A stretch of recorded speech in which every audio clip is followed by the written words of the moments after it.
Okay, good evening, everyone. My name is Adam Koshiba. I'm the acting assistant township manager, interim basis, and I'm here to go over the township agenda for this evening. The board is seated and ready to conduct business. The business on hand tonight is, after the manager's report, we'll discuss actions to terminate a consultant agreement, appointment to adopt an interim assistant township manager. That would probably be me. To adopt an interim appointment township manager, action to adopt a second amendment to a lease agreement with the Harrisburg YMCA. New business would also be action to approve an audit agreement with Auditel, and another action agreement for a master's lease option to purchase agreement with Santander Bank for 4 police department vehicles. And then improvement guarantees under 9, payment of bills, and any additional announcements with an adjournment at the end. So the board is seated and we're ready to conduct business. Welcome, everybody. Thank you for attending tonight. I will call to order the Lower Paxton Township Board of Supervisors business meeting for July 1st, 2025. Let's start with a Pledge of Allegiance led by Supervisor Najim.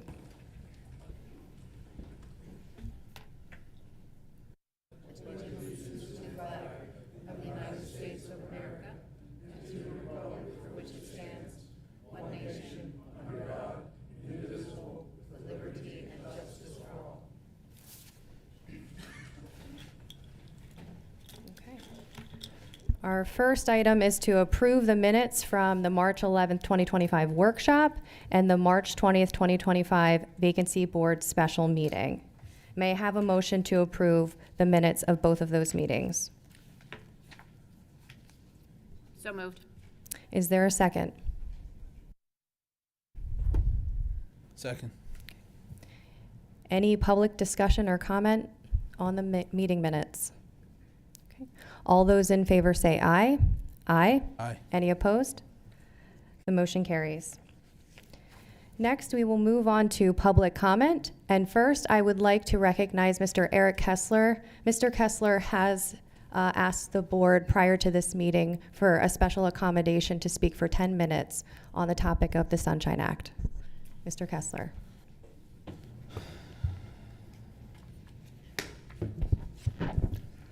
I wanted to say thank you. I appreciate the little extra time. I asked for a few minutes during this board meeting agenda to be able to, as the chairwoman said, discuss information regarding Title 65, which is the Pennsylvania Sunshine Act. And I'm sure the solicitor board members are knowledgeable of this act.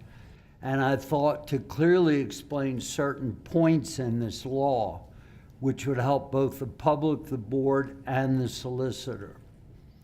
This act requires agencies, and throughout my discussion, Lower Paxton Township is a municipal agency.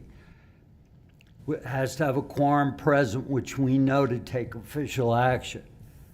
And this act talks about agencies over and over again. And again, it refers, in our case, to Lower Paxton Township and Lower Paxton Township Board of Supervisors, both as a group and as individual supervisors. An agency cannot legally take action if a quorum is not present. And we know that, and a quorum in this case is 3 supervisors must be present.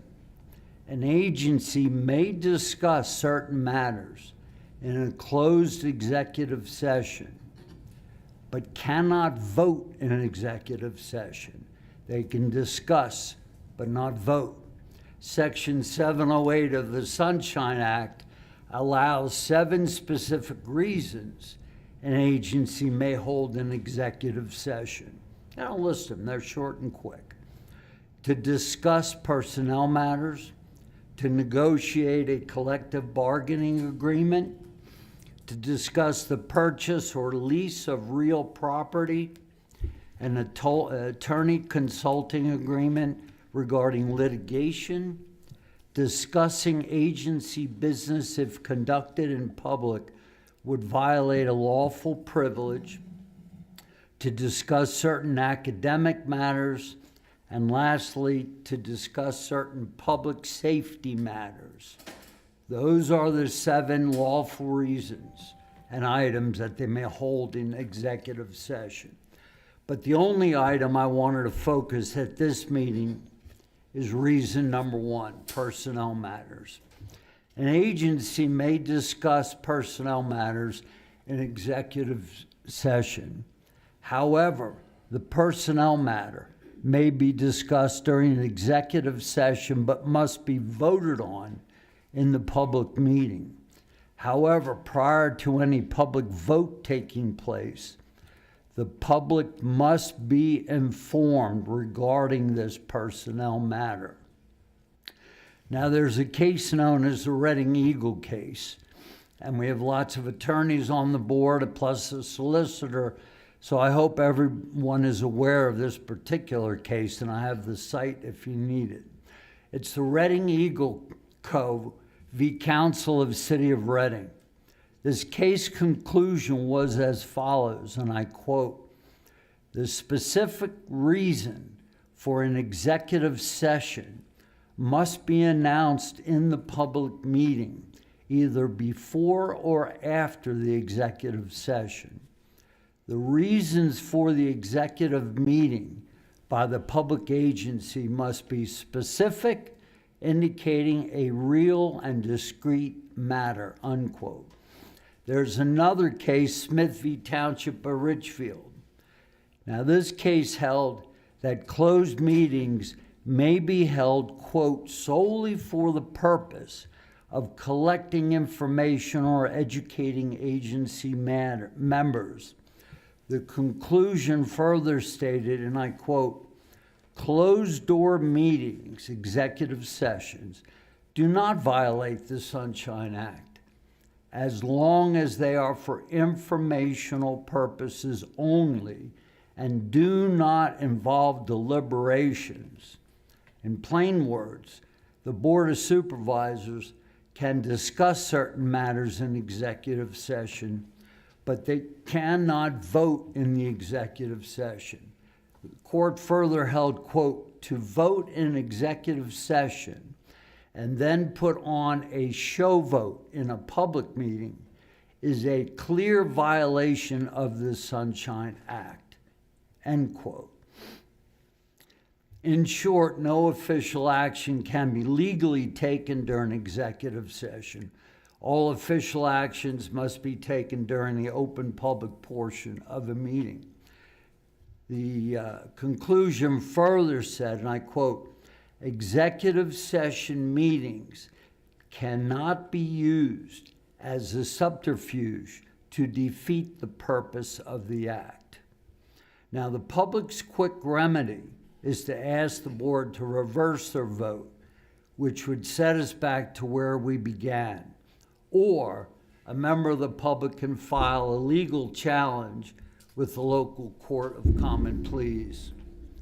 In December of 2020, for example, a judge in Westmoreland County found that the agency in question violated the Sunshine Act, and the judge ordered the board members to take a Sunshine Act training course from the Office of Open Records. Now, I think this training would be helpful, not only for these board members, but current and future. I think it would really notch up your quality of ruling. What are the penalties for violating the Sunshine Act? The violating individuals of that agency will have to personally reimburse all related attorney fees and costs. Violating members, that's the individual supervisors, can also be personally criminally charged by the local district attorney's office and also be fined up to $1,000 for the first violation and up to $2,000 for the second violation, and so on. And I quote from the code, "Any fine must be paid personally. The agency or township cannot pay the fine," end quote. Now, Senate Bill 554, which amended the Sunshine Act, requires the agency to post the agenda for all public meetings at least 24 hours in advance. And you've done that, and I thank you very much. This posting does not apply to work sessions, conferences, where official action is not permitted. Bill 554 also says, the agency, and I quote, "The agency shall include all issues to be deliberated on and any planned official actions such as voting." Now, if the agency has a website, the agenda also must be posted there, which you do. And again, I thank you. The Senate Bill 554, combined with other Sunshine Act related case law, also provides some very important guidance. The Reading Eagle case, which I referred to earlier, addresses the specificity of an agenda used by the agency when announcing the reasons for entering into executive session. Additionally, there is a similar decision from the Supreme Court of Mississippi, which also agreed with the Reading Eagle case. The court in the Reading Eagle case held, and I quote, "The reason given for executive session must be meaningful. It must be more than some generalized term which in reality tells the public nothing. To simply say," and I quote, "personnel matters or litigation matters," end quote, tells nothing. The reason stated must be of sufficient specificity to inform those present or the public that there is in reality a specific discrete matter or area which the board had determined should be discussed in executive session. When a board chairperson tells a citizen he may not hear the board discuss certain business, the board chair is taking liberties with the rights of that citizen, and the reason given for this interference must be genuine and meaningful, and one the citizen can understand. To quote generalized fluff, now this is right in the decision, to permit generalized fluff would frustrate the very purpose of the Sunshine Act. You must avoid general cryptic terms and provide as many concrete details as possible. The Sunshine Act also requires agencies to provide a reasonable opportunity for residents and taxpayers to comment on an issue before a vote or decision takes place. Now, Title 65 also requires written minutes of all open meetings, which you do. I attempted to get the minutes from the meeting held on June 17th. Last Friday when I wrote this, nothing's been posted since February, so I don't know if it's an oversight or you overloaded, but I suggest you look into that. That's like 4 months ago. In summation regarding the Sunshine Act, in the Board of Supervisors meeting that was held on June 17th, the board erred as follows.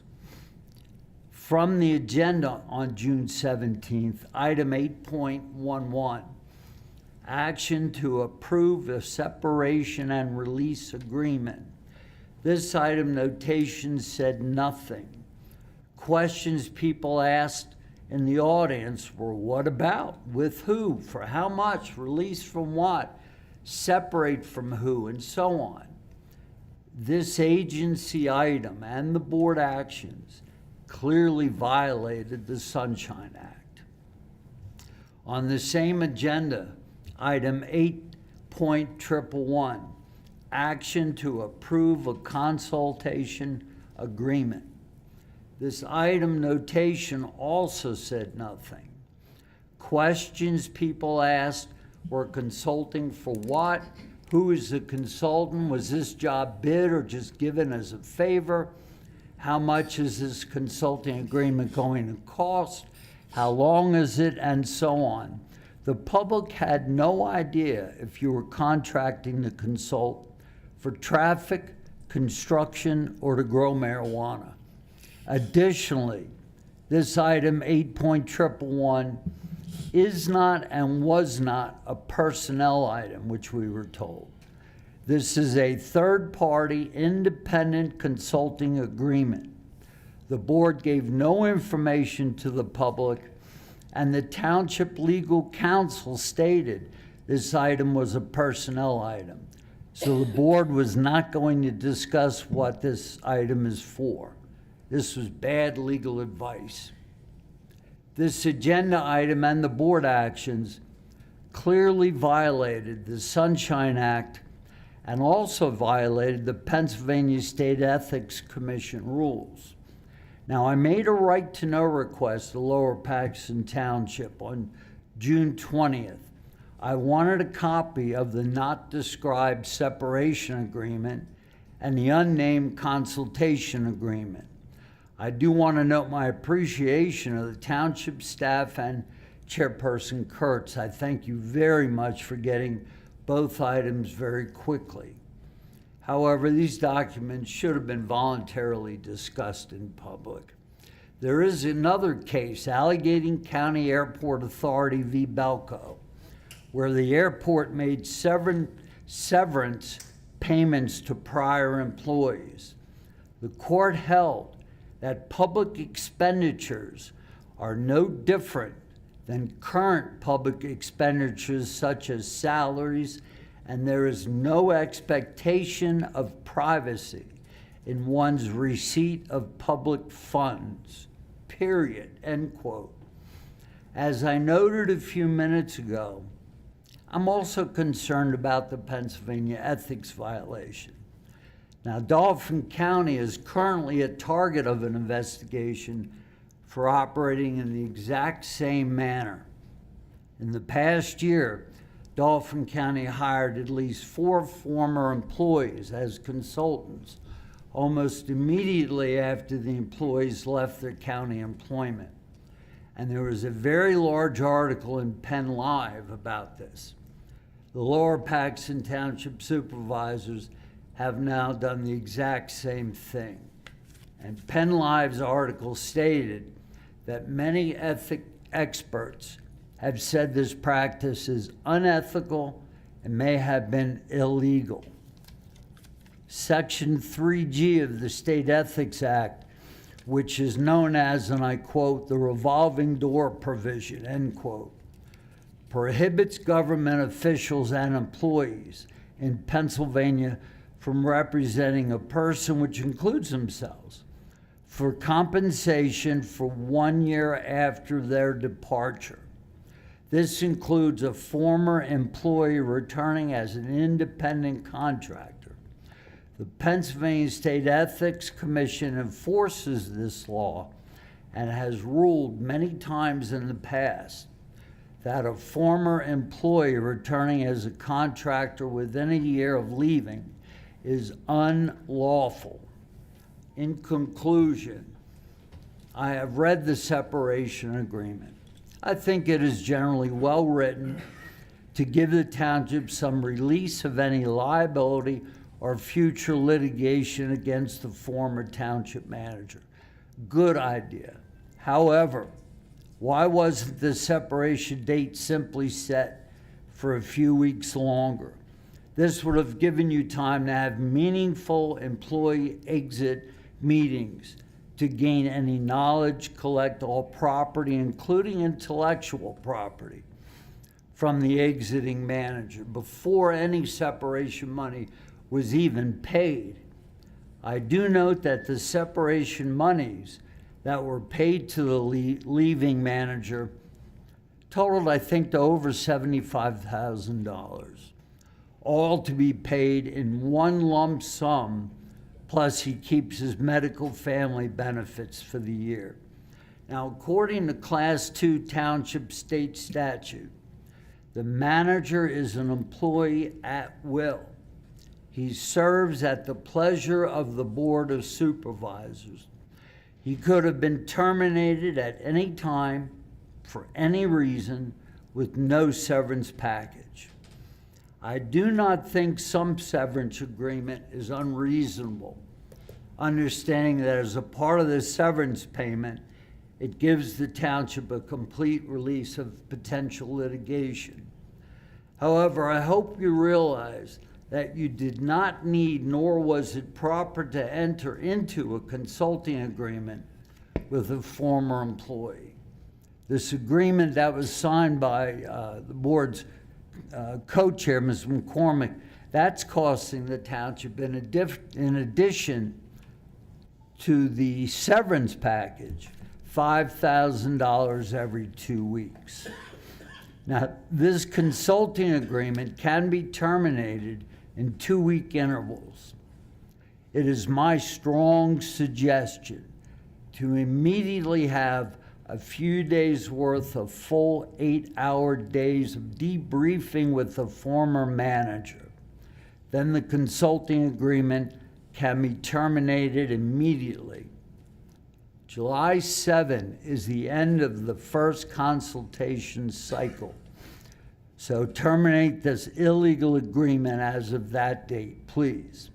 The way the separation agreement and consultation agreement were paired allowed the former manager to double dip into public funds. Therein lies the violation I spoke about earlier. I suggest you have an open discussion tonight as new business or old business regarding the consultation agreement. I suggest the board members be upfront and transparent to the public with your thought process. Transparency is an absolute term which has a clear legal meaning. It is not a term to be used to placate the public taxpayers. Transparency means, quote, open and accessible nature of government operations. This is usually governed by the Sunshine Act and the Right to Know law. These laws aim to ensure public access to government deliberations and decision-making, end quote. Now, I do not want anyone to be confrontational tonight. I think we're better than that. I ask for everyone to be respectful towards the board and to respect all the other residents. Everyone is entitled to express their own opinion. We all live in the same community. The township leadership, however, must stop all of this political maneuvering. Any outside demands or directions from any political party or its leaders is not legal. A township manager's contract going forward should state that he is precluded from discussing township business with outside political leaders, or the manager may be terminated. That is unethical and potentially questions the legality and intentions of any of the supervisor's decisions. So I hope the board corrects their questionable consultation agreement tonight and will notify the consultant that his services will stop effective July 7, which is the end of the first 2-week period. This township has very competent department heads and staff. The township staff know so much more than you give them credit for. And it is about time you utilize all the great staff we have. There's not many quality pieces of information from the past manager that cannot be understood and continued by the current staff. Lastly, please get the career fighters on duty as soon as you can. And I want to thank Chairwoman Kurtz for allowing me the extra time and for getting me the right-to-know information very quickly. I did so to clear up what many township citizens have been discussing privately. The board members have in their power to correct the illegal consultation agreement tonight. Please do so. Thank you. Thank you, Mr. Kessler.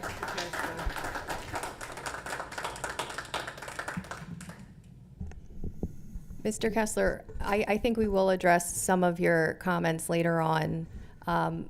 Solicitor Madden, is there anything that you want to speak to before we move on? Okay. Let's continue public comment. Ms. Scheib is up at the podium. Mr. Kessler, my name is Kate Scheib, and I think we're on the same wavelength here, and you were very gentle. I'm probably a little more direct sometimes. My name is Kate Scheib. I live at 131 Oak Park Road, right here in Lower Paxton Township. Mr. Kessler did address a lot of the things that I do have here, so I'll try not to be redundant. However, there is some new information that I think both the Board of Supervisors and the public may be interested in. Typically, I always say, I have a fair amount of experience in government. I come here to hear what goes on, why it goes on, but most importantly, how it goes on. And on June 17th, it did not meet many standards of integrity. Moving forward, I'm just going to set the stage a little bit. I'm going to read a public comment that I made as a reply to a public Facebook page that the Lingelstown Gazette posted, which was actually a repost of a Penn Live article. A consultant paid with taxpayer dollars at a rate of $2,500 per week to prepare meeting agendas decided by the Board of Supervisors behind closed doors without any public disclosure, discussion, or discourse, input, or information prior to signing of the contractor agreement. And in fact, the chair of the Board of Supervisors, Laura Kurtz, openly refused to provide this information when asked by a citizen who commented on the vague agenda item prior to the vote. Wow. That was my comment. I'm not going to go into as specific detail as Mr. Kessler did on the Open Meetings Act, known as the Sunshine Law, but I do want to make some additional comments regarding this act. One of the things I want to say is the roots of this act go all the way back to the 1970s. It was following scandals like Watergate, which highlighted the dangers of government operating in secrecy. As Mr. Kessler stated, it applies to all government agencies, so there is no exemption in this room, nada. A consultant is a contractor, provides independent third-party services to an organization for a fee. A consulting contract cannot be discussed in executive session under the personnel exemption, as Mr. Kessler stated. As the Commonwealth Court, back to these court orders again, as the Commonwealth Court has explicitly held, the personnel exception, which permits closed sessions for matters involving specific public officers or employees, does not extend to the independent contractors or consultants. The reason the Sunshine Law exists is simple but powerful. Government works best when it works in the open. Transparency builds trust, ensures accountability, and gives citizens the opportunities to be informed and involved. ultimately, the Sunshine Act is not just a legal requirement, it's a public trust. Upholding it protects the integrity of our democratic process at every level of government. And I, for one, am tired of seeing it repeatedly violated by this Board of Supervisors. As such, I have filed a letter of complaint that I will read with the Township Board of Supervisors. Dear Chairperson Kurtz, and excuse me, this letter was hand-delivered midweek last week. Dear Chairperson Kurtz and members of the Board of Supervisors, I am writing to formally raise a complaint regarding a potential violation of the Pennsylvania Sunshine Act that appears to have occurred during your recent meeting.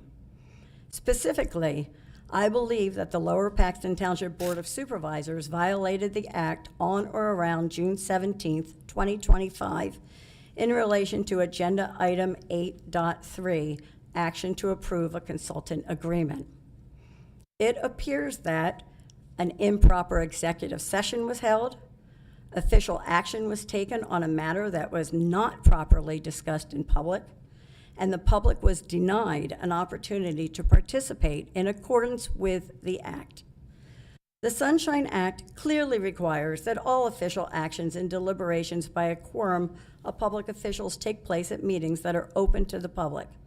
Closed executive sessions are limited to specific statutory reasons, and those reasons must be announced prior to entering into such an executive session. I respectfully request the following action. 1, a written response explaining the circumstances and legal jurisdiction for the actions in question. 2, a public acknowledgement of the potential violation at your next meeting.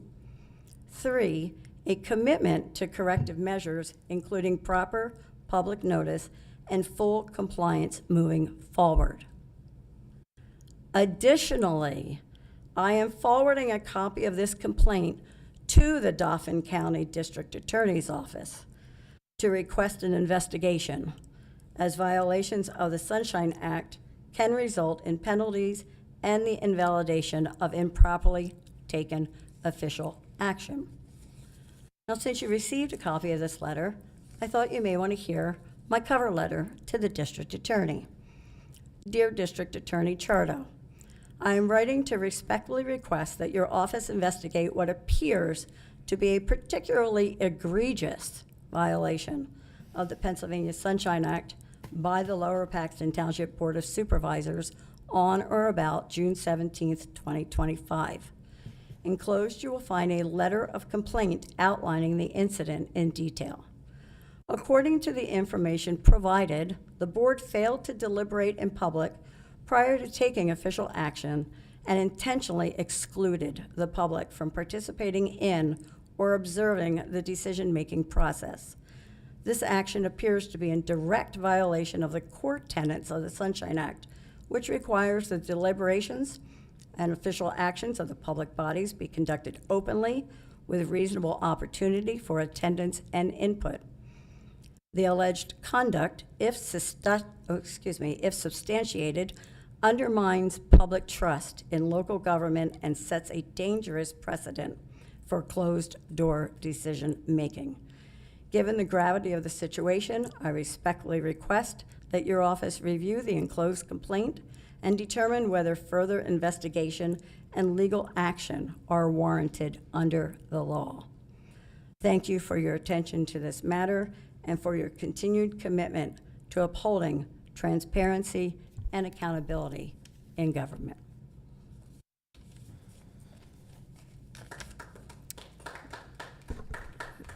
Thank you, Ms. Scheib. And you are entitled to a response from this board. We are working on a response. We have asked the 5 board members to review it before providing it back to you. Thank you for your comments.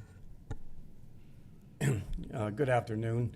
My name is William Steve Johnson, here with my wife, Christina Johnson. We reside at 6705 Conway Road. And I am here today. I would like to make public record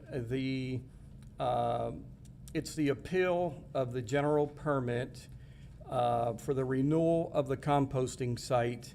And this letter has been sent to the Environmental Hearing Board for for DEP, the Department of Environmental Protection. And basically, dear members of the Environmental Hearing Board, I am writing to formally appeal the renewal, the general permit for the composting facility located at 6613 Conway Road, Harrisburg, PA, Lower Paxton Township. I am a resident directly affected by the operations of this facility and wish to bring to your attention several concerns that have been not adequately addressed. On the day representatives from the Department of Environmental Protection came out to inspect the Lower Paxton Township compost site, they failed to visit my property. However, the Lower Paxton Township Director of Public Works, Matthew Jaroslawski, and a police officer who was taking sound readings, did stop by. As Mr. Jaroslawski and I stood on my back porch, and the officer stood in the yard just a few feet away while still taking readings. In addition to the grinder that was running, they started up the windrow turner, and a twig about 1/4 inch in diameter, about 5 inches long, came hurtling out of the sky and landed about 2 feet in back of the officer. Mr. Jaroslawski looked at me in surprise and puzzlement. This incident highlights the safety risk and debris associated with the facility's operations. Additionally, the noise from the facility continues daily. The front-end loaders operate all the way up within about 150 feet or so of our property lines, causing significant disturbances with the banging of the buckets, the constant roar of the engines, and backup alarms. The dirt, diesel fumes, and dust generated by vehicles dropping off yard waste, along with the grinding and turning of materials, further exacerbate the situation. Despite these ongoing issues of noise, dirt, hours of operation, unsightly views, and odors, the DEP has renewed the permit without addressing the significant impact on the local community. The noise, dust, odors, and safety concerns are not just nuisances, but pose real threats to our quality of life and well-being. During the most recent decibel reading by a Lower Paxton Township police officer on June 18th, the windrow turner was started around 8:30 and ran for hours. While the decibel readings were mostly just below the township noise ordinance level, it occasionally exceeded it. Even this type of loud, incessant noise resonates inside my house with the windows closed. I don't know how anyone deems this acceptable. The officer even remarked that this is not considered a peaceful environment. To further exacerbate the situation, on Thursday, June 19th, my family celebrated Juneteenth. For those unaware, this has been officially designated and dubbed Juneteenth National Independence Day, a federal holiday in the United States to commemorate the end of slavery. On this day, the township operated a large front-end loader for long periods throughout the day with banging, engine noises, dirt, and backup alarms.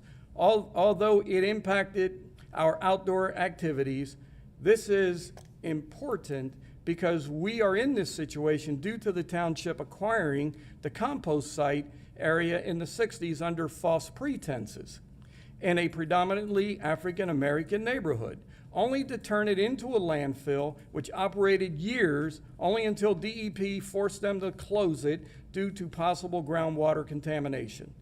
Had it been developed into a park for the residents as planned, they would not have had to endure the noise, the stench, the dirt, the rats, etc. for years, and fast forward today.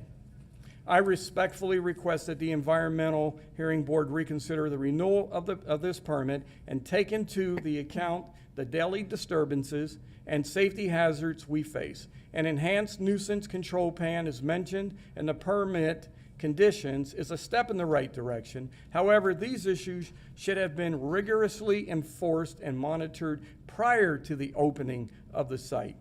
Thank you for your attention to this matter. I look forward to a resolution that considers the health and safety of the affected residents. And with that said, I do just want to make two other comments. Was speaking with Matt Jaroslawski, and I had mentioned about possibly just moving it all the way down over the hill and further down and away from all the homes, and maybe that would help to mitigate the noises. And then basically he said, well, then it might impact other neighbors.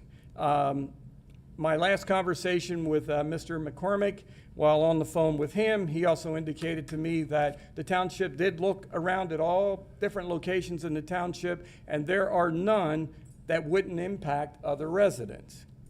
So with that said, because it is impacting our community and should not have been opened there, with that said, what is the possibility of, since you are taking yard waste from outside communities, maybe there's an outside community that has the area that would allow you to take your equipment there and operate it there, maybe take their waste as you do here, and maybe work out an agreement. Maybe that's a possibility. And it's just something to think about. But we certainly need to do something about the compost site. And again, I do look forward to any type of resolution. Thank you. Thank you, Mr. Johnson. Excuse me, Mr. Johnson, will you please give a copy of your letter to our board secretary? Yes. Thank you. And Mr. Johnson, a copy of the appeal that you provided to DEP, do you, I can email you a copy. please do. Thank you very much. Good evening. My name is Diane Harper, and I reside at 6721 Jordan Drive. To the chair and board members, thank you for including on your agenda an opportunity for Lower Paxton residents to address their concerns. My concern is the Hodges Heights community. In the past, others from my community have introduced arguments regarding various issues to the board. Now, I would like to offer my thoughts. However, before I begin, I would like to thank Ms. Pamela Thompson for her past support, graciousness, and efforts on behalf of the Hodges Heights community. I'm deeply concerned that for over 50 years, Hodges Heights has been neglected and overlooked regarding the few requests made to this board. Issues presented over the years pertain to the maintenance of our roads, dire problems with the compost facility, and improvements to our park.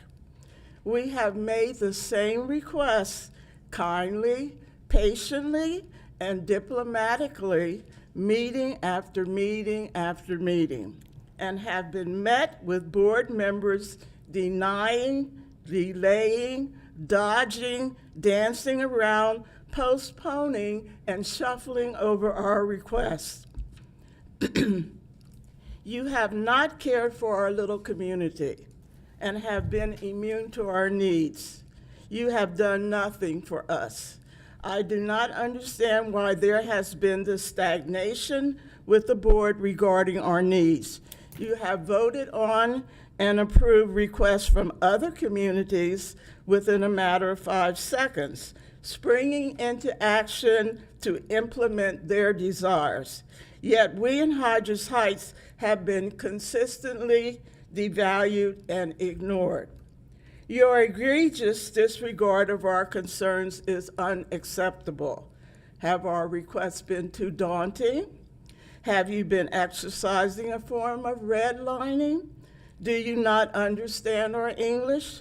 Perhaps we need to use another language, and in that language use the one word which best describes what you have done for Hodges Heights. I repeat, nothing. If we spoke Spanish, we would say nada. If we spoke French, we would say rien. If we spoke Greek, we would say tipota.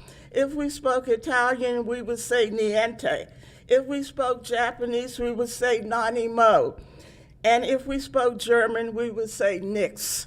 Maybe then you would take some sort of action if you understood one of these languages.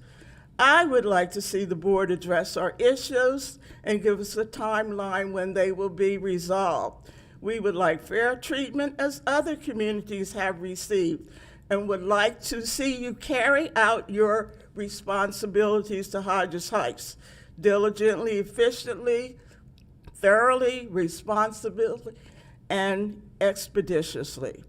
It's so amazing that you expect us to pay this township's outrageous sewer bills, outrageous waste bills, and those colonial-inspired property taxes, which should be outlawed at least for people over 65.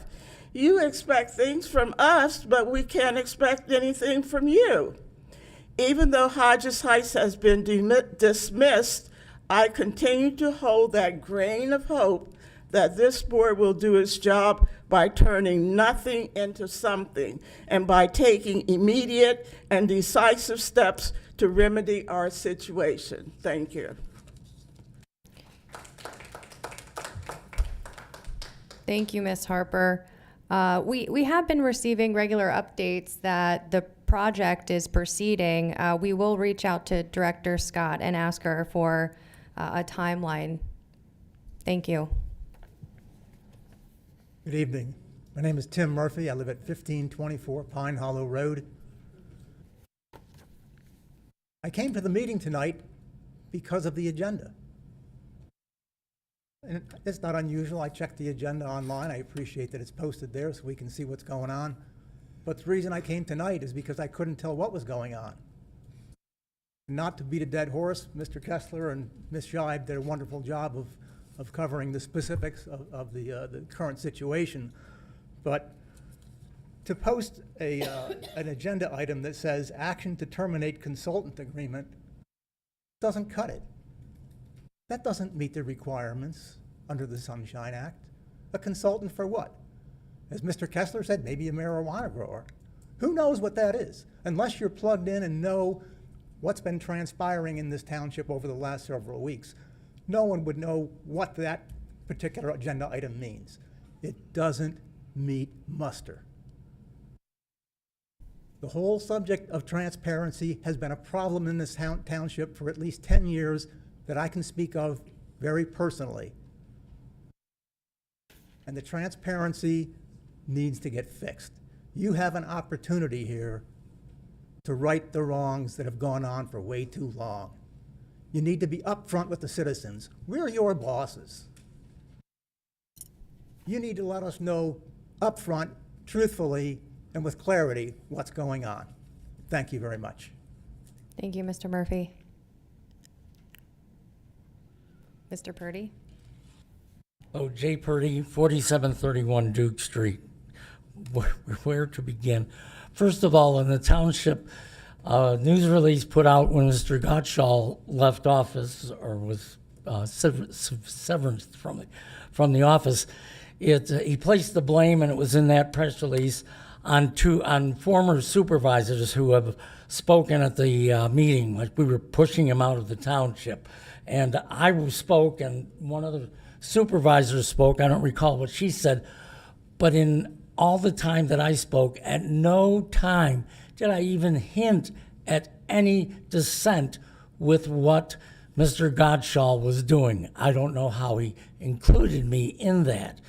Also talked about political characters coming up and questioned the length of the public comment section.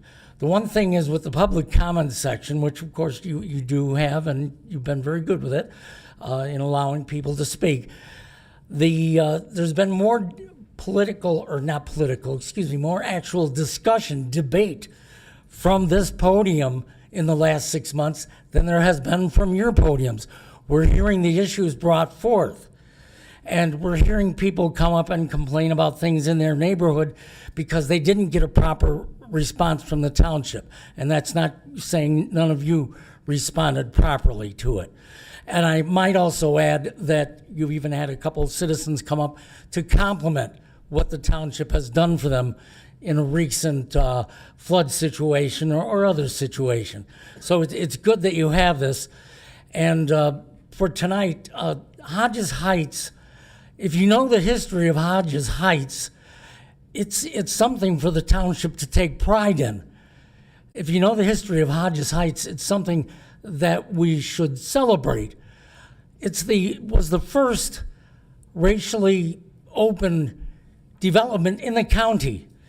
And I know from my personal experience, the situation with Hodges Heights has been kicked down the road. The can has been kicked down the road for many years on many subjects. And it's time, I realize you've got a lot on your plates right now, but it's time to target a comprehensive plan for Hodges Heights. Let's make it into something we're proud of and not a constant thing that we keep hearing decade after decade. And lastly, for Eric Kessler to sit here tonight and give us his scholarly and calm reading of the Sunshine Act and open meetings laws, and I don't believe Mr. Kessler is an attorney, but it makes one question if after your actions of the last few weeks are reflected upon, that you need to reflect upon the legal advice that you have or haven't been given. Thank you very much. Thank you, Mr. Purdy. Mr. Miller?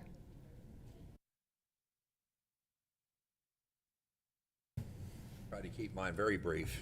William Miller, 4311 Crestview Road. The one thing I wanted to, I had mentioned it before, I drove by it again today, over by CD East High School, the roadway there. PennDOT owns that section that is in great disrepair. The students that go to CD East and CD East Middle, they have to walk down, there's rocks coming down, the bushes aren't trimmed back, there's no curb cuts, there's heaved sidewalk there. I implore you to drive by and look at it. At the end of Londonderry, where the new crosswalk is, there is a stormwater inlet there where the head of it, the curb part is disintegrating, and somebody could slide on in there. I fought with PennDOT over this. They won't even clean the snow in the winter, required in 24 hours. And it's the same thing with the trees still aren't cut on Colonial Road. They cut the ends off down by Sheets. Wherever they feel they have something, we don't own the sidewalk. We only own up to the white line. And I think it would take the pressure of this board to, take a look at it. And I look at the kids walking down through there. I mean, nothing's ever done. So perhaps somebody could focus more on that and take a look at the broken concrete, code violations there. No 88 cuts at all at Orchard. So why wasn't it ever improved? The other item there, down along at the one meeting we had, the fire was down there. Was it Winfield? They couldn't find the hydrants, so I went down there and I trimmed every hydrant from Sheets down to Earl Drive. The junk that's in there, the signs that people put up to advertise their business. I'm great for entrepreneurship, but they leave their stuff and never pick it up. They're laying there forever. I did find 2 really dangerous hunks of shaved off metal. Somebody must have destroyed their mower, but I did call over to the township and they actually went over there and pulled those out. I tagged them with surveyor tape, because you trip in there trying to hook up a hose and you're in a hurry, that could go right through your gear. So I want to thank the township for doing that. And additionally, they went over there to 1109 Colonial, where that tree was in front of that hydrant. And again, my back's been acting up, or I'd have had at it, but they actually cut that up and removed that too. The hydrants are what they are, and they need to be maintained. So it brings me to a point, I called Viola, I tried to get them, they're not responsible. They're responsible to paint them, mow around the unkept ones. We're responsible for the reflectors, in which Deputy Chief Graham, he likes one that bolts on, I like the fiberglass. We need to get them marked, but I thought at this point, when you get young people involved in a project, they tend to take more ownership of their neighborhoods. And Susquehanna had a program where they paint them up. I can paint one color. You need people who are like art teachers, whatever, and perhaps we could, but it doesn't get back to me on it. Can we get young people and other volunteers to work on these hydrants. In addition, a lot of people listen to this broadcast, like for me, in your area, if there is one that's overkept, why can't we just have a simple adopt the hydrant program? How long does it take? 5 minutes with your weed whacker or less, 2 seconds with your Roundup. The other item, we talked about all these trees that aren't being done by PennDOT. And in the neighborhoods here, we have a shade tree commission, but I don't think we have any kind of an arborist. My neighborhood, tree fell, 38 homes without power for, I think, 32 hours was the information I was given. That tree's still laying there. It's not cut up. But what do we do when you drive around and you see all these things and all these trees? The township's maturing. These trees are getting full. And again, you need to make informed decisions because, it seems as if everybody lately is reactive rather than proactive.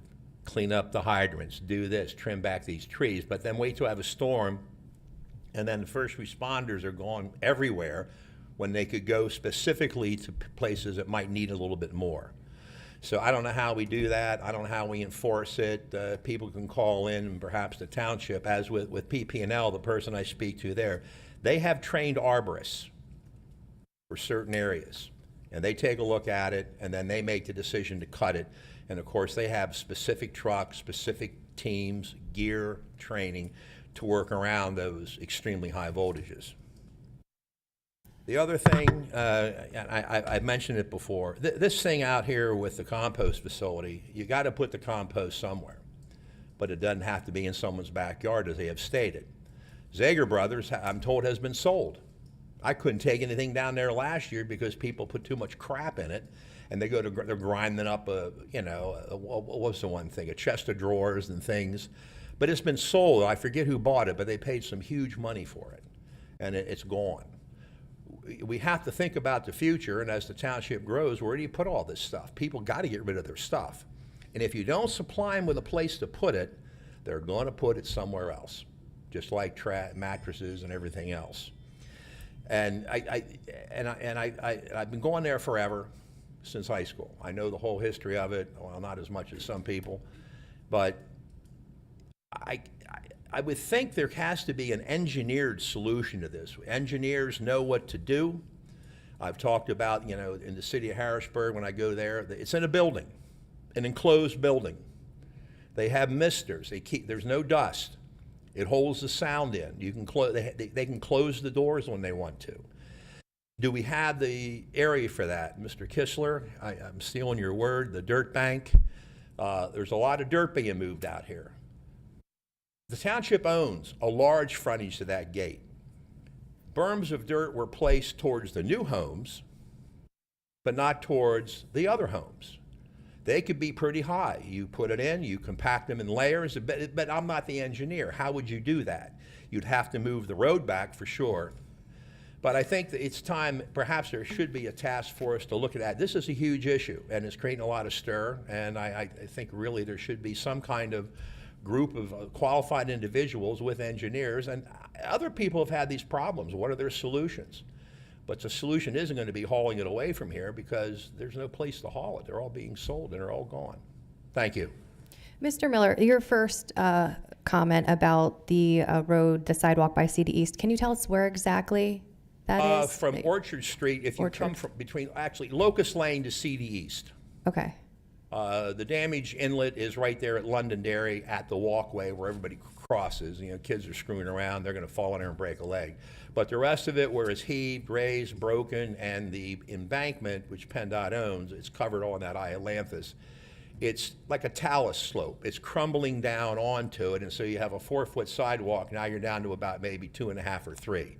Okay. It's going to be a lot of work, but once it's done correctly, it'll last for 20 years, and we won't have to worry about it. But they're doing no maintenance at that, and again, any of their right-of-ways, I find I'm not really happy with them. But they could prove it's different by just going out there and taking care of it. Thank you. Thank you, Mr. Miller. Is there any other public comment? Mr. Minsker, please.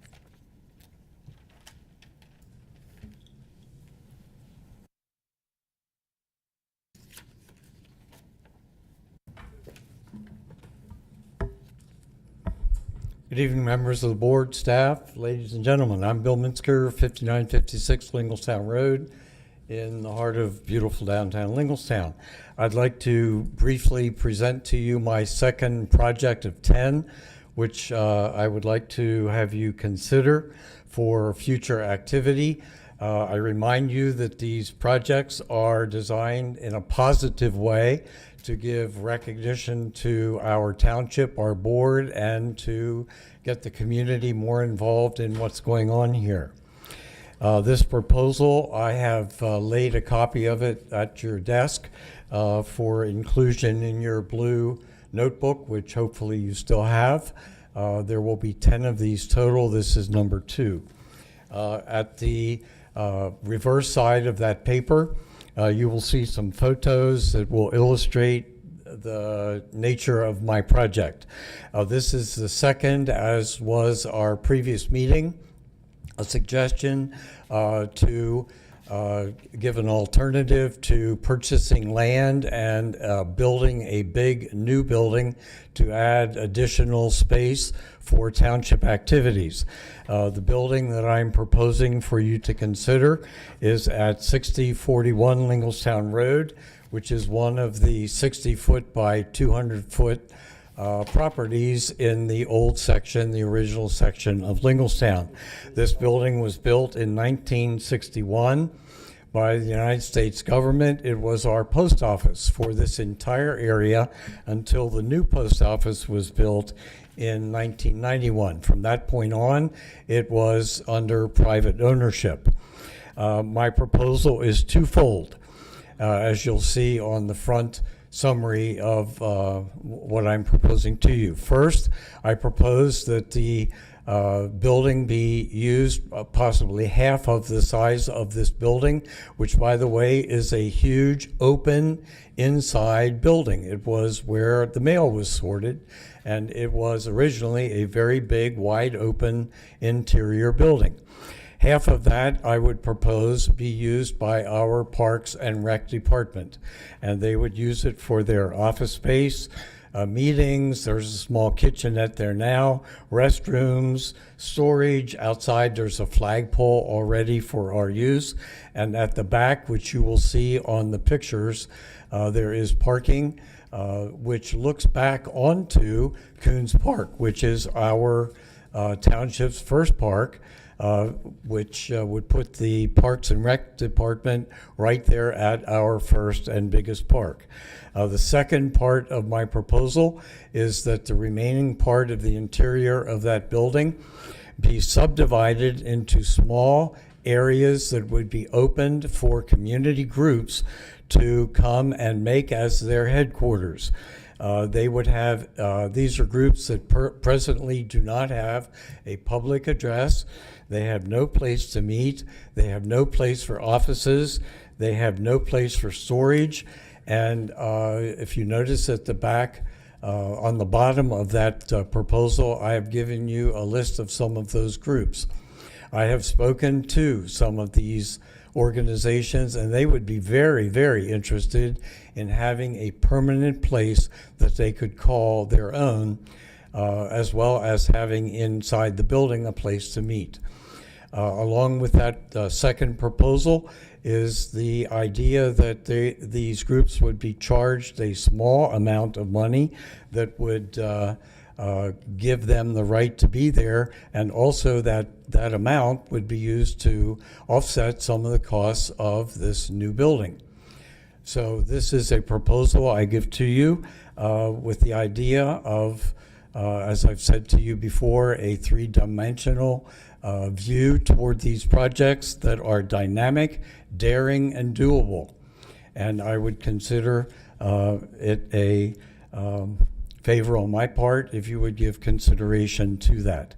During the next 3 meetings that I will come before you, I will have 3 different proposals for your consideration, all dealing with transport in our township and traffic.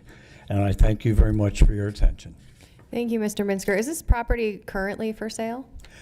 It was, and I think it was recently sold. Okay. Eric was one of the earlier property owners. Okay. Thank you.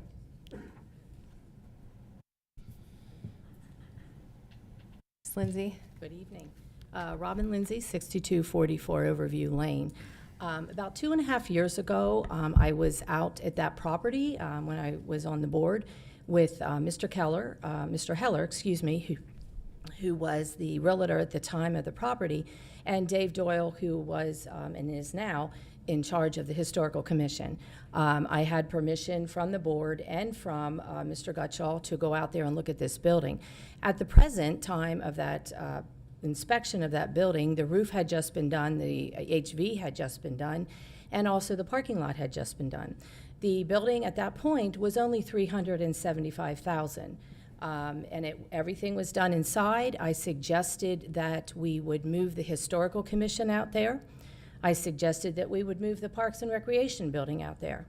Unfortunately, when I brought it back to the board, the chairman at that time said that we are not buying any buildings at all. So I have met with Mr. Minsker back in the fall, and I did tell him that this was already brought before the board, and at that point, again, it was $375,000. When I met with him, the building was up to $675,000. So this was brought before the Board of Supervisors. We looked at it, but as I said, the former chair of the board said we would not purchase it. So I just want to let you know that this was on the agenda for the former board about 2.5 years ago. Thank you. Thanks, Ms. Lindsay. Is there any other public comment? No other public comment. Okay, we will move on to chair and board member comment. I will note for Mr. Kessler, immediately prior to this meeting, we did hold an executive session to discuss personnel matters as well as receive information and legal advice. We will attempt in the future to provide more specificity. Okay. Other comments from the board? I would like to address the Pennsylvania Public Official and Employee Ethics Act, which I have here in my hand and which I will be reading from tonight. I'm going to start with the definition section. The word I'm going to focus on is going to be mentioned in section G, which is titled former official or employee. So I want to get this word defined first.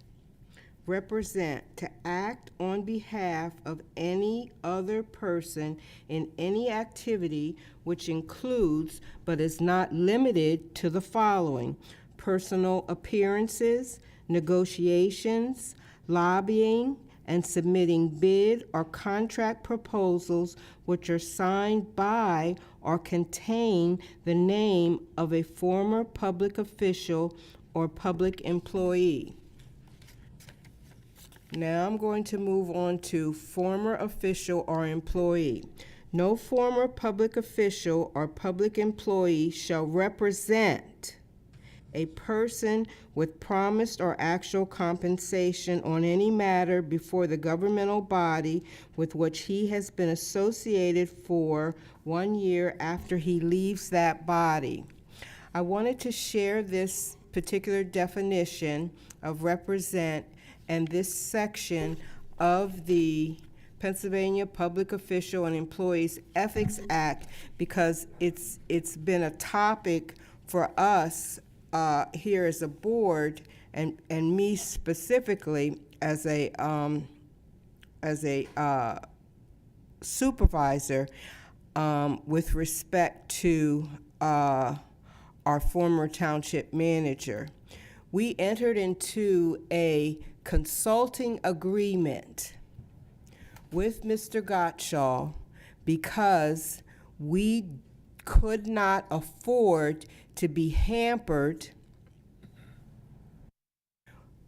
by the separation that we entered into with him. We could not afford to be hampered with him walking away with all the information contained in his head. We needed to be able to go forth as an operating township with regards to, say, for example, I'm just going to talk in generalities, grants, projects, timelines, specific deadlines, contact people, and because of the way that things had been set up previously, we didn't have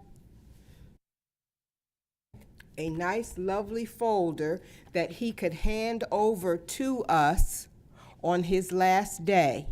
The information was housed in his head, and we had to do what we needed to do in order to download that information as quickly as possible so that we could continue to operate on those particular hot button projects without stumbling. So, and then the other point that I want to make, because I have been on the phone asking about this issue. A municipality is an entity. An entity cannot violate the Ethics Act. Only an individual, as it says in the title, Pennsylvania Public Official and Employees Ethics Act. So the municipality of Lower Paxton Township didn't violate the Ethics Act. We did what we needed to do given the past practices that I walked into, that the current board walked into, in terms of, I am going to say this, not properly supervising your employee, okay? Information should have been maintained so that we could just go to a file and get that information, but it wasn't done, okay? This is what I've argued about for months. A lot of control was given, and we suffered, and here we are today. Going forth, I do believe we've learned, I hope, a lesson has been learned, and we will never find ourselves in this situation again. That's all I wanted to say. Thank you, Supervisor Thompson. Is there any other board member comment? No? Madam Chair, I'd like to make two comments. First, Mr. Kessler, I want to thank you for the amount of time and effort that you put in putting together that discussion you offered to us this evening. I, for one, appreciate when residents go the extra mile to learn and understand. And with your learning, and we have learned too. So I appreciate that. I genuinely appreciate that you put forth that time and effort. That's an unusual thing, and it's commendable. The other comment I'd like to make has nothing to do with tonight. I just want to recognize Jay Purdy. Many of you probably saw over the last couple of weeks, Mr. Purdy has been leading an effort with a lot of great volunteers to try to recover a veterans cemetery that has been allowed to become overgrown.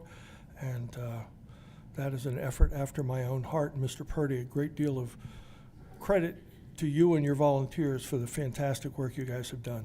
Thank you, Madam Chair. Thank you. Can I just add, it's a team, and the co-chair is Dave Doyle. I just happened to be the guy that was there when the cameras showed up.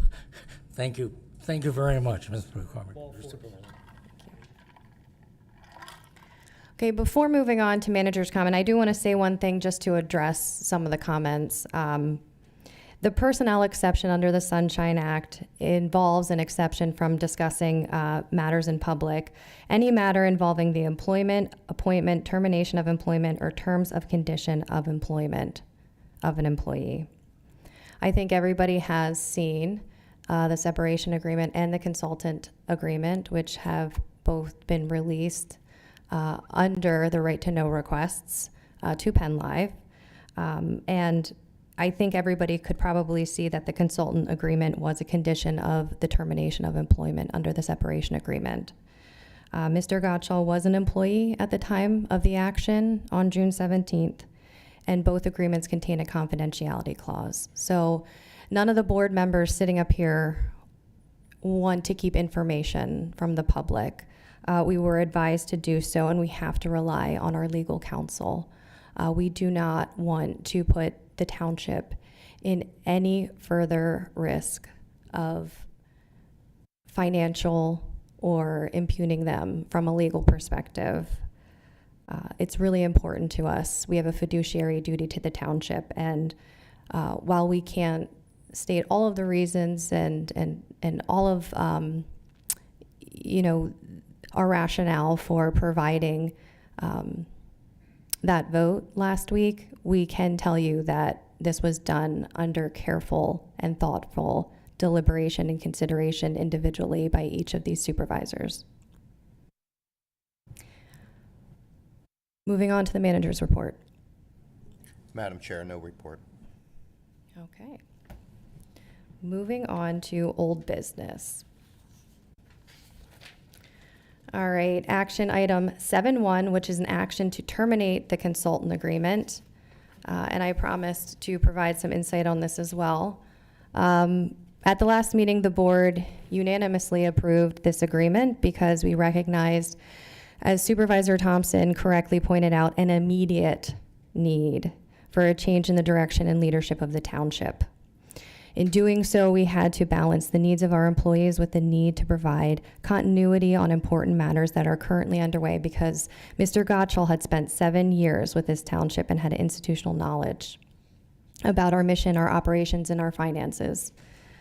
Mr. Gottschall's tenure, it was intended to be for a limited time. With the township will conclude shortly. We are focused on moving forward and remain committed to providing good service to the public with professionalism and respect.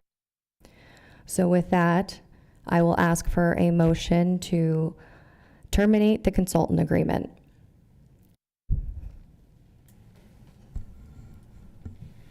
Motion to terminate the consultant agreement. Is there a second? I second. All those in favor say aye. Aye. Aye. Oh, I'm sorry, public comment, please, go ahead, Mr. Packer. I actually didn't plan on speaking tonight, but John Packer, 5723 Kenwood Ave.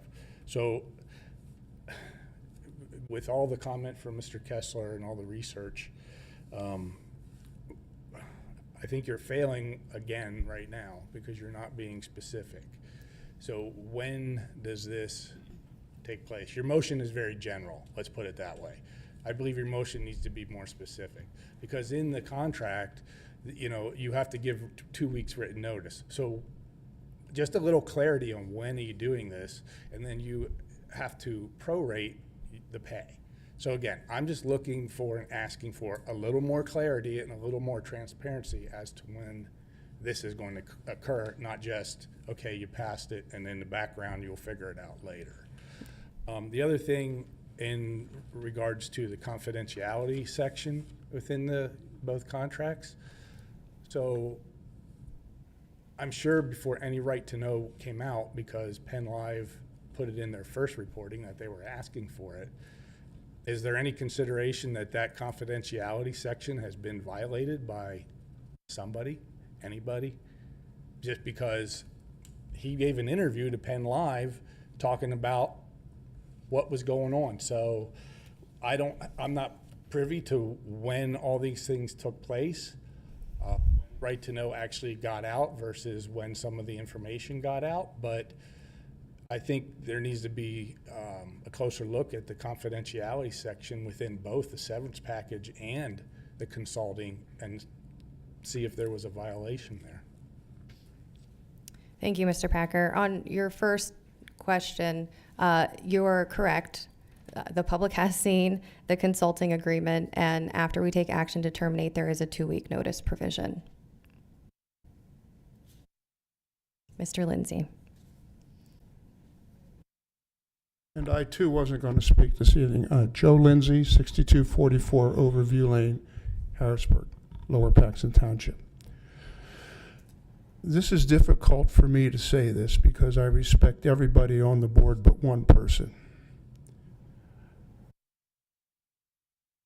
I cannot believe what I just heard about the reasoning behind the consultant agreement. You can't have two positions at one time. You cannot. And after the history of the worst manager ever in the history of Lower Paxton Township, we don't need him for anything. We have your interim assistant manager here. You have this lady over here that worked for the worst manager. They could take care of everything. We made a huge mistake. And I'm going to respectfully, Mrs. Thompson, disagree with your comment about being a municipality. Yes, we are. But we are a government agency as well. We are a government agency as well, so I respectfully disagree with that. But what's it going to take for this board to get this thing right? And Madam Chair, you made a comment about legal advice. I think it's time we look at a new solicitor. Thank you. Thank you, Mr. Lindsay. Are there any other public comment on action item 7.1? Okay, we have a properly made motion and second. All those in favor say aye. Aye. Aye. Any opposed? Motion carries. Moving on to action item 7.2, an action to appoint an interim assistant township manager. The board will now consider taking official action to appoint Public Safety Director Adam Kashiba as interim assistant township manager. Director Kashiba jumped in during our time of need last week, and he selflessly offered to step into this role of an interim manager. Director Kashiba was selected for his exemplary leadership skills, and we are lucky to have him guide us through this important transition. So I would like to make a motion to appoint Director Kashiba as an interim assistant township manager. Is there a second? I second this motion. Mr. Kashiba is the absolute right person for this job at the right time. I have absolute, complete confidence in him. I'm happy to second this motion. We have a motion and a second. Is there any public comment on this action item? Mr. Lindsay. Oh, sorry. Just a second. Me first. I did.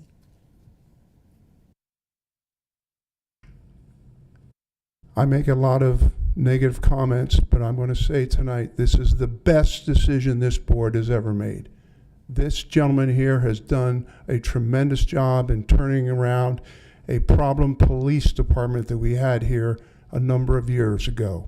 And I support him 100%, and thank you for everything you've done, Director.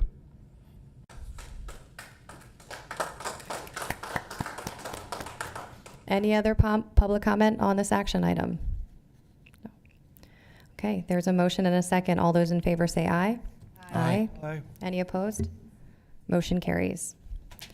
Item 7.3, action to appoint an interim township manager. So the board is taking proactive steps to ensure the continued delivery of high-quality services to the township residents by establishing seasoned leadership in a team of Tom Vernot and Adam Kashiba. Tom Vernot has extensive municipal management experience, having served the township Lower Allen for 19 years before retiring at the end of last year. His background and experience as a finance director will be instrumental in maintaining operational continuity. With Tom joining the team, the township will conclude the consulting contract with our former manager. The overlap should ensure a smooth transition by allowing Tom to have access to Mr. Gottschall on a limited basis and become familiar with our township operations. The board does anticipate launching a nationwide search for a permanent township manager in the near future, and we will keep you informed during that process. Throughout this leadership transition, we do remain committed to serving the residents of the township and providing responsive services and open communication. So is there a motion to appoint an interim township manager, Tom Vermeau? I will make the motion to appoint interim township manager Tom Bruno. Is there a second? I second. There's a motion and a second. Is there any public comment?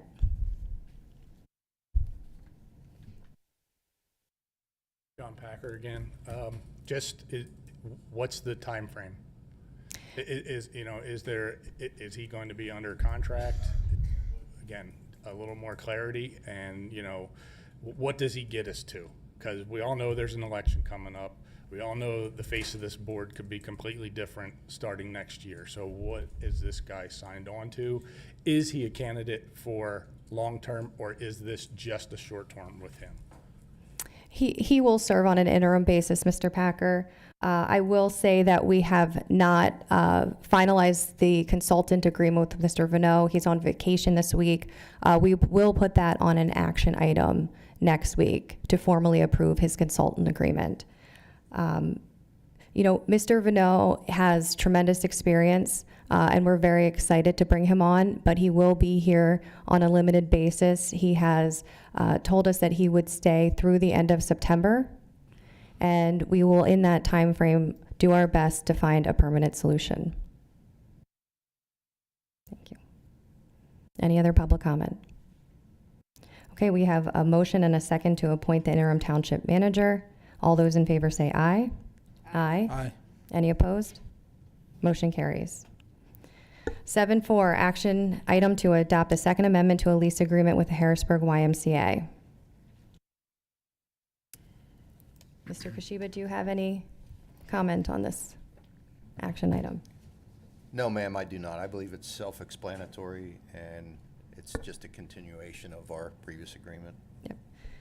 Yeah, the second amendment, it does add language requiring the YMCA to maintain a new pool filter and backwash dechlorination system for water that's discharged into our sewer system.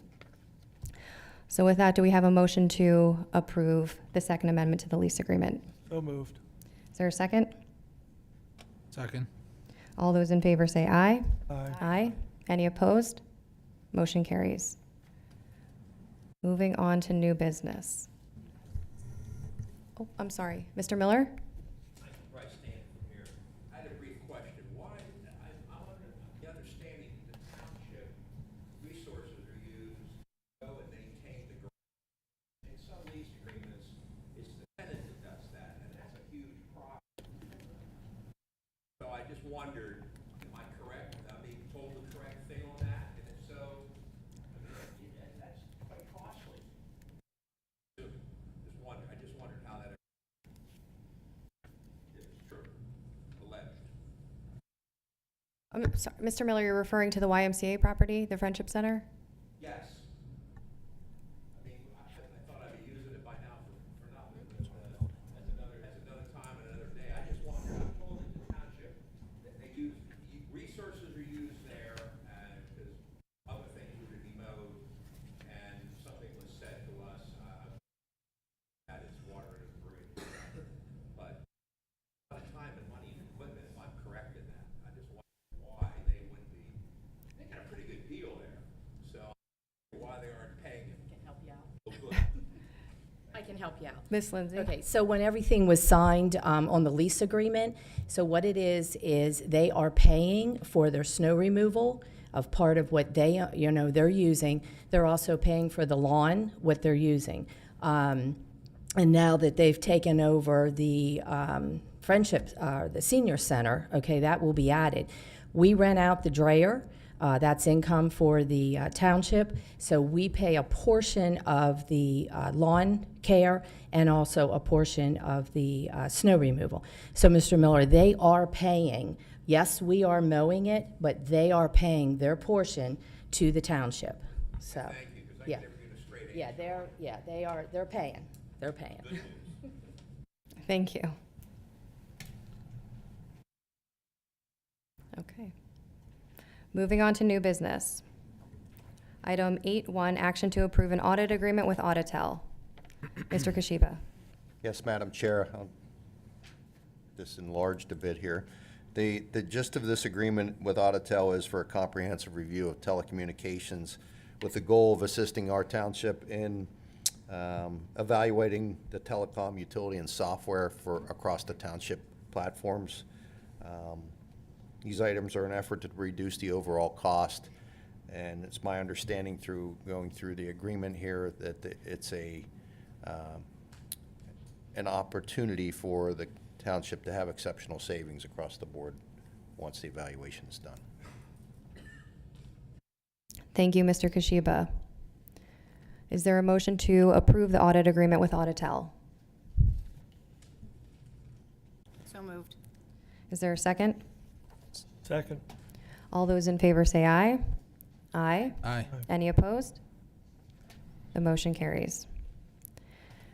Item 8.2, action to approve a master lease with option to purchase agreement with Santander Bank for 4 police vehicles. Mr. Kashiba? Yes, Madam Chair, this agreement is for the lease purchase agreement for 4 police vehicles, 1 Chevy Tahoe for a K-9 vehicle, and 3 Ford police SUVs to replace the aging fleet with high mileage vehicles. Thank you, Mr. Kashiba. Is there a motion to approve the master lease? So moved. Second? Second. Is there any public comment? All those in favor say aye. Aye. Aye. Any opposed? The motion carries. Item number 9, subdivision and land development. Item 9.1, improvement guarantees. Supervisor Thompson. I make a motion to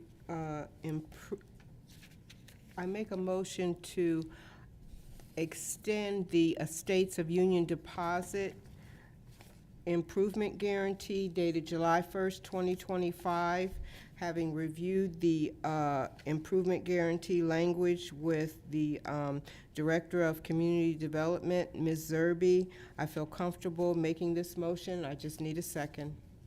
Is there a second? Second. Is there any public comment on the improvement guarantees? Seeing none, all those in favor say aye. Aye. Any opposed? The motion carries. Item number 10, payment of bills for the Lower Paxton Township and Lower Paxton Township Authority. Supervisor Thompson?